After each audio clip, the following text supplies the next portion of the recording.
Good morning student. Myself Pratibha Poswal, government college Begu. बच्चों, आज का जो टॉपिक है वो बेसिक फाइनल ईयर के स्टूडेंट्स के लिए है, बीटा डीके। हमने बच्चों इससे पहले अल्फा डीके पढ़ा था, आज हम पढ़ेंगे बीटा डीके। तो वही बीटा डीके पढ़ने से पहले रेडियो एक्टिविटी क्या होती है जो मैंने आपको पहले ही बताया है, एक बार दोबारा देख लीजिए। रेडियो एक्टिविटी या रेडियो धर्मिता क्या होती है? रेडियो एक्टिविटी उन कणों को संदर्भित करता है जो परमाणु अस्थायी अस्थिरता के परिणाम स्वरूप नाभिक से उत्सर्जित होते हैं। यानी कि कुछ परमाणु होते हैं, नाभिक क्या होते हैं, अस्थिर होते हैं, तो वो स्थायित्व को प्राप्त करने के लिए कुछ कणों को क्या कर देते हैं, उत्सर्जित करते हैं। उसी को क्या बोलते हैं, रेडियो एक्टिवता। और ऐसे जो एलिमेंट्स होते हैं उनको रेडियो एक्टिव एलिमेंट कहते हैं। तो एक परमाणु नाभिक के सहज क्षय या टूटने को रेडियोधर्मी क्षय के रूप में जाना जाता है। और नाभिक में जो ये क्षय होता है वो नाभिक से ऊर्जा और पदार्थ की रिहाई करता है। यानी कि जब रेडियो एक्टिव क्षय होता है तो उस नाभिक से ऊर्जा और एक पदार्थ उत्सर्जित होते हैं। हम जानते हैं कि 3 प्रकार के मोस्टली रूप से रेडियो एक्टिव डीके होते हैं। एक अल्फा डीके जो हीलियम न्यूक्लियस से इमिट करता है, जो हम पढ़ चुके हैं पहले वाले वीडियो में। दूसरा होता है बीटा डीके जिसमें इलेक्ट्रॉन्स इमिट होते हैं, जो हम इस वीडियो में पढ़ेंगे। और तीसरे होते हैं गामा डीके जो हाई एनर्जी फोटोन को इमिट करते हैं, वो हम नेक्स्ट वीडियो में पढ़ेंगे। तो अब सबसे पहले देखते हैं कि what happened in beta decay में क्या होता है। रेडियो एक्टिविटी की जो खोज थी वो किसने की थी? हेनरी बेकरेल ने की थी। उन्होंने क्या किया था, उन्होंने एक यूरेनियम यौगिक के एक नमूने को क्या किया था, एक काले रंग के कागज में लपेटकर उसे एक दराज में रखा, जिसमें क्या थे, फोटोग्राफिक प्लेटें थी। बाद में जब उन्होंने इन प्लेटों की जांच की तो उन्होंने पाया कि वो पहले ही हो चुके थे। यानी कि इस घटना को रेडियोधर्मी क्षय का नाम दिया गया। तो बीटा डीके एक प्रकार का रेडियोधर्मी क्षय है जिसमें क्या होता है, एक प्रोटॉन रेडियोधर्मी नमूने के नाभिक के अंदर एक न्यूट्रॉन या इसके विपरीत में बदल जाता है। यानी कि एक प्रोटॉन या तो एक न्यूट्रॉन में बदल जाता है, एक प्रोटॉन में इसके विपरीत में क्या हो जाता है, बदल जाता है। तो इस तरह के जो अल्फा क्षय जैसी प्रक्रियाएं जो रेडियोधर्मी नमूने के नाभिक में इष्टतम न्यूट्रॉन के जितना करीब हो सके उतना ही अनुमित होती है। तो ऐसा करते समय नाभिक के एक बीटा कण उत्सर्जित होता है, यानी कि एक इलेक्ट्रॉन या पॉजिट्रॉन बोल सकते हैं हम उसको, वो उत्सर्जित होता है, जो या तो एक इलेक्ट्रॉन होता है या एक पॉजिट्रॉन। यानी बीटा कण क्या होता है, या तो एक इलेक्ट्रॉन होता है या एक पॉजिट्रॉन होता है। पॉजिट्रॉन क्या होता है, वो इलेक्ट्रॉन का इलेक्ट्रॉन ऋणावेशित होता है और पॉजिट्रॉन धनावेशित होता है। तो या तो प्रोटॉन एक न्यूट्रॉन में या न्यूट्रॉन को एक प्रोटॉन में जिसे बदल देता है। तो एक इलेक्ट्रॉन जब उत्सर्जित होता है तो एक प्रोटॉन न्यूट्रॉन में, और अगर पॉजिट्रॉन उत्सर्जित होता है न्यूट्रॉन प्रोटॉन में बदल जाता है। इलेक्ट्रॉन और पॉजिट्रॉन के 4 संरक्षण कानून का पालन करने के लिए उत्पन्न होते हैं। ठीक है, कमजोर क्षय के माध्यम से बीटा का क्षय होता है। और बीटा क्षय भी 2 प्रकार के होता है, एक बीटा माइनस, दूसरा बीटा प्लस। जैसे कि आपको एग्जाम्पल दिया हुआ है कार्बन 14 का। कार्बन 14 है ये रहा, ठीक है। तो बीटा क्षय हुआ तो फिर कार्बन 14 जो किस में परिवर्तित हो जाता है, नाइट्रोजन 14। ये बीटा माइनस डीके है। जब भी कार्बन 14 से जब बीटा क्षय हुआ तो एक तो नाइट्रोजन बना और एक एंटी न्यूट्रिनो और एक इलेक्ट्रॉन सर्जित हुआ और एक एंटी न्यूट्रिनो। दूसरा है बीटा प्लस का। बीटा प्लस में अगर कार्बन जैसे 10 है, कार्बन 10 से बीटा का क्षय होता है बीटा प्लस का, तो बोरॉन 10 प्राप्त होता है। उससे एक न्यूट्रिनो यानी पॉजिट्रॉन के साथ तो न्यूट्रिनो उत्सर्जित होता है और इलेक्ट्रॉन के साथ एंटी न्यूट्रिनो उत्सर्जित होता है। ये इसके समवेग संरक्षण के लिए उत्सर्जित होता है। तो इलेक्ट्रॉन के साथ तो एंटी न्यूट्रिनो और पॉजिट्रॉन के साथ न्यूट्रिनो उत्सर्जित होता है। और कार्बन 14 से बीटा क्षय होने पर नाइट्रोजन परिवर्तित हो जाता है और कार्बन 10 से बीटा उत्सर्जित यानी बीटा प्लस उत्सर्जित होने पर वो बोरॉन 10 में परिवर्तित हो जाता है।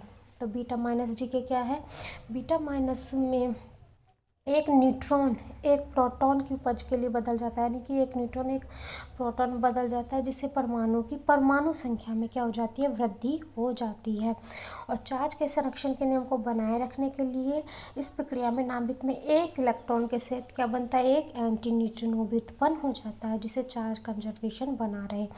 एंटी न्यूट्रिनो का जो होता है वो एंटी मैटर होता है, यानी प्रति पदार्थ होता है न्यूट्रिनो का, एंटी न्यूट्रिनो। और ये दोनों छोटे द्रव्यमान वाले उदासीन कण होते हैं। दूसरा होता है beta plus decay. Beta plus decay में प्रोटॉन क्या करता है, एक न्यूट्रॉन का उत्पादन करने के लिए विघटित हो जाता है, जिससे रेडियोधर्मी नमूने की परमाणु संख्या में क्या हो जाती है, कमी हो जाती है। यानी बीटा माइनस में तो परमाणु संख्या में वृद्धि होती है और बीटा प्लस डीके में परमाणु संख्या में क्या होती है, कमी होती है। वही संरक्षण के नियम का पालन करने के लिए बीटा प्लस में भी एक पॉजिट्रॉन के साथ एक न्यूट्रॉन उत्पन्न होता है, और पॉजिट्रॉन है जो इलेक्ट्रॉन का क्या होता है, एंटी मैटर यानी प्रति पदार्थ होता है।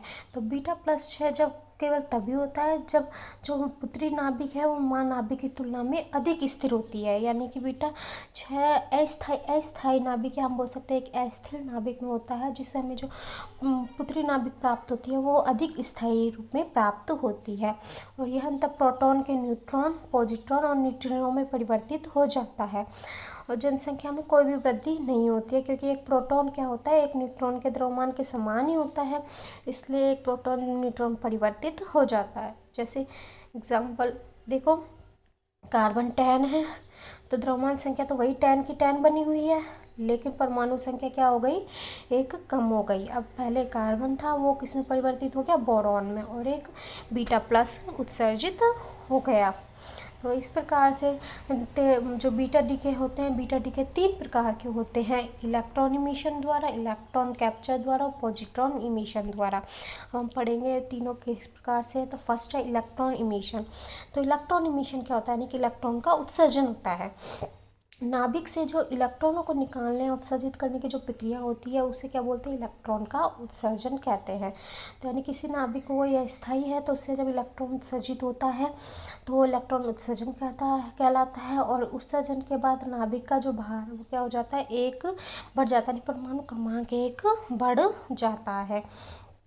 इलेक्ट्रॉन कैप्चर एक वह परिघटना है जिसमें नाभिक के चारों ओर स्थित इलेक्ट्रॉनों में से किसी एक इलेक्ट्रॉन पर कब्जा करके नाभिक का क्षय होता है। यानी कि नाभिक जब अस्थायी होता है तो वो उसके चारों तरफ जो भी इलेक्ट्रॉन में से किसी एक इलेक्ट्रॉन को क्या करता है, ग्रहण कर लेता है।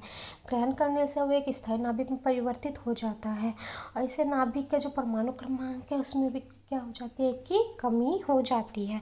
और तीसरे प्रकार का जो बीटा 6 होता है वो होता है पॉजिट्रॉन इमिशन। यह बीटा 6 का तीसरा रूप है। इसमें क्या होता है, एक पॉजिट्रॉन एक इलेक्ट्रॉन के बराबर, यानी कि पॉजिट्रॉन होता है जो इलेक्ट्रॉन का क्या होता है, एंटी पार्टिकल होता है। तो एक पॉजिट्रॉन एक इलेक्ट्रॉन के बराबर होता है और इलेक्ट्रॉन के समान इसका क्या होता है, द्रव्यमान होता है। लेकिन इसका जो चार्ज होता है वो इलेक्ट्रॉन के क्या होता है, विपरीत चार्ज का होता है। तो पॉजिट्रॉन 6 में एक पुत्री न्यूक्लियड प्राप्त होता है, यानी पुत्री नाभिक प्राप्त होता है, जिसमें माता पिता की तुलना में नाभिक पर कम सकारात्मक, क्योंकि एक पॉजिट्रॉन उत्सर्जित हो जाता है तो जो पॉजिटिव चार्ज है वो कम हो जाता है। तो ये था पॉजिट्रॉन इमिशन। जैसे एग्जाम्पल में दिया हुआ है, ये पेरेंट आइसोटॉप है, जब रेडियो एक्टिव 6 होता है तो एक डॉटर आइसोटॉप परिवर्तित हो जाता है, में बदल जाता है। पेरेंट जो आइसोटॉप है वो अस्थायी होता है और डॉटर आइसोटॉप क्या होता है, स्थायी होता है।